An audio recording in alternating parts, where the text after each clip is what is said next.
Hi, guys, and welcome to Lessons with Lola.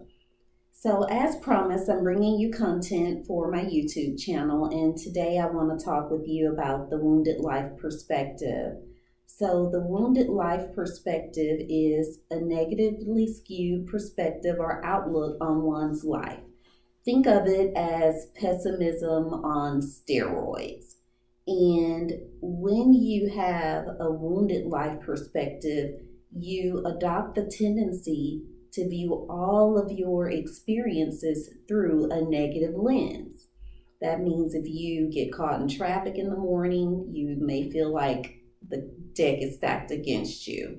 If you have a confrontation or an altercation with a colleague or a friend, you view it as a negative encounter.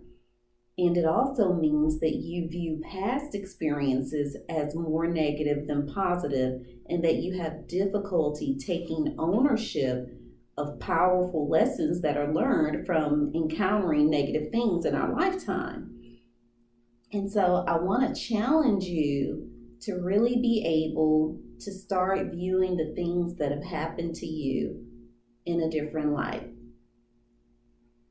I want you to know that you're powerful, that you're strong, and just because you may have been physically abused, battered, beaten, verbally or emotionally abused or neglected, doesn't mean that you are worthless, doesn't mean that you don't hold value. So that's why it's so important that I speak out to you about the wounded life perspective.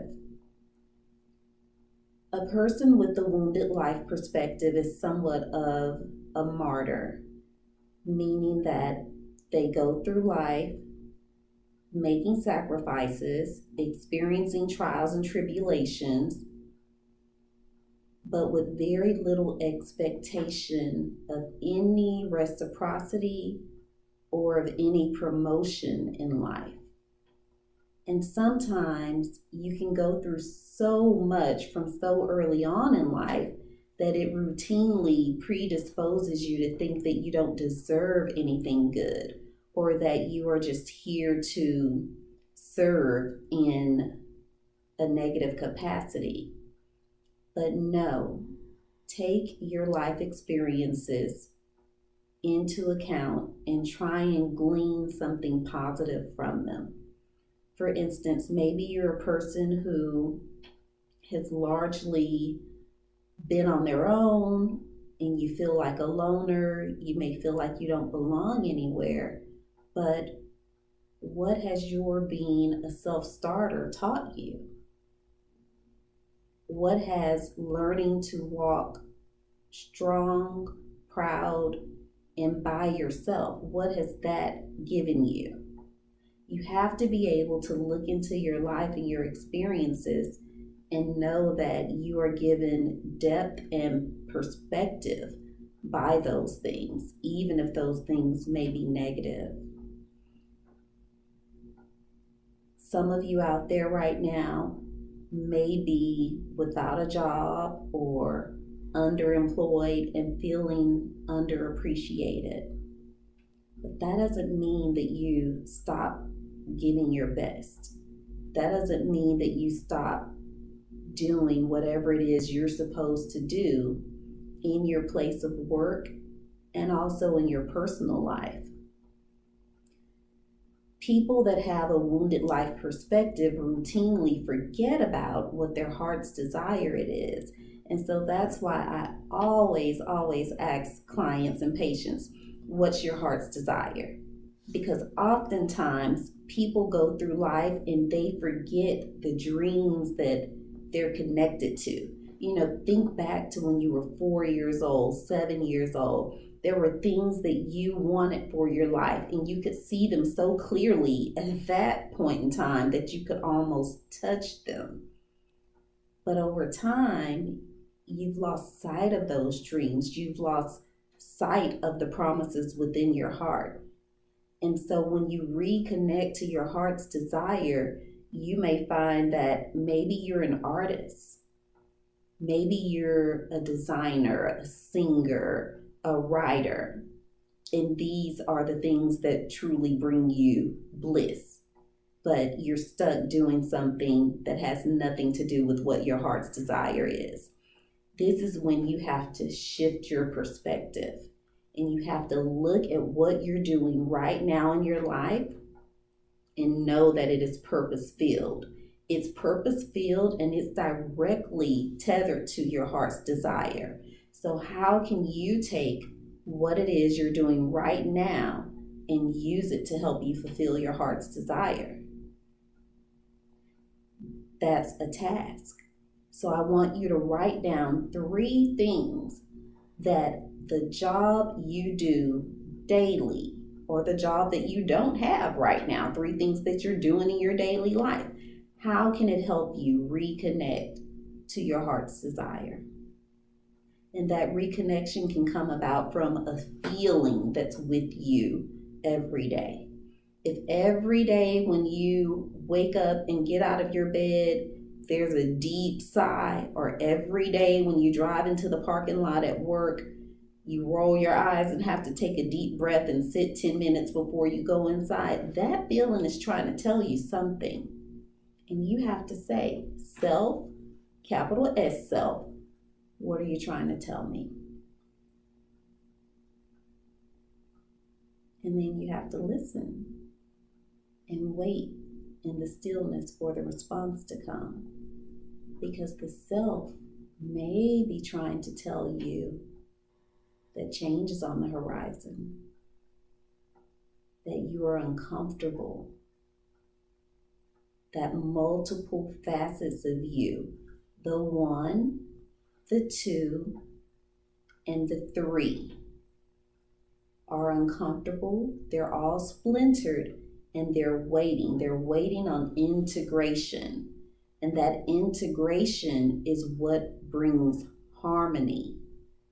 But in order to experience that integration, you have to heal the wounds within the wounded life perspective.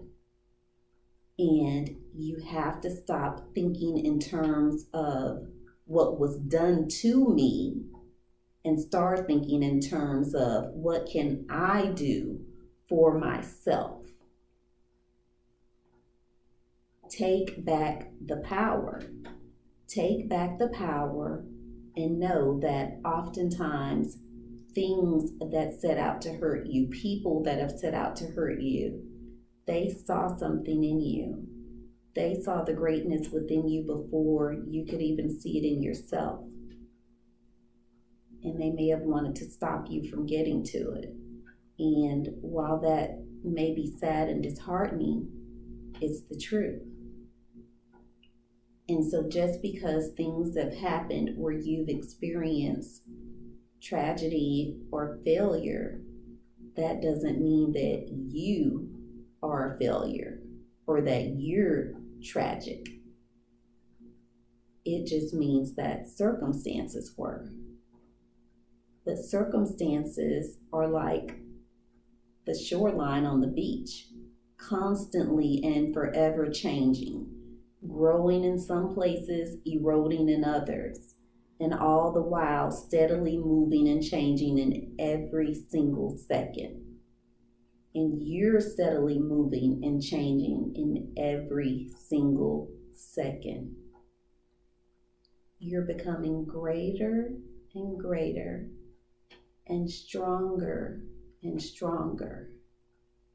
So if someone has told you you are worthless, no, you are priceless. If someone has told you you're stupid, no, you're brilliant. You are brilliant. No one's ever taken the time to degrade someone for no reason. There's always a reason. There's always someone trying to keep you from experiencing and knowing your authentic self. And you just have to be more powerful and learn how to banish away the bad thoughts and the bad feelings. And in order to do so, you cannot view life in terms of all of the injuries, cuts, scrapes, and bruises that you've encountered. You have to think of those wounds as being healed. And your action is the salve for those wounds. Take, for example, when you burn yourself, cooking or curling your hair or anything. When a burn has to heal, it's healing from the inside out at first. The granulation is what you're looking for. And slowly it's healing and growing together. And you may be putting neosporin or salve or something on it to help it along. And so that's what you have to do. And before you know it, yes, the small scar is still there, but the pain, the hurt to the touch is gone. And so one way to know for sure whether or not you're living your life from the wounded life perspective is that if you think about experiences where you've been hurt and it's still painful to the touch, you are not healed and you have work to do.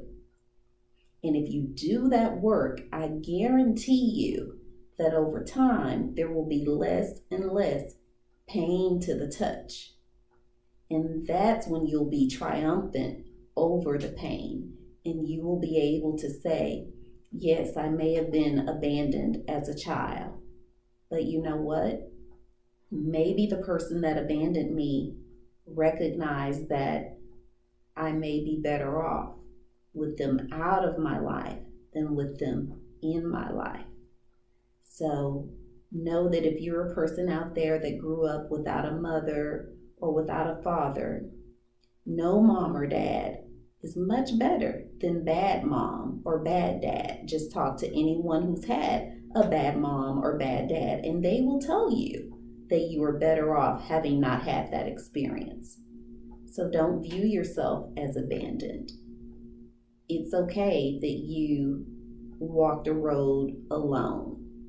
It's okay that you may have had to piecemeal family out of people you found along the way. Maybe your judgment is good because of that. Maybe you're able to spot someone of worthwhile character because of that.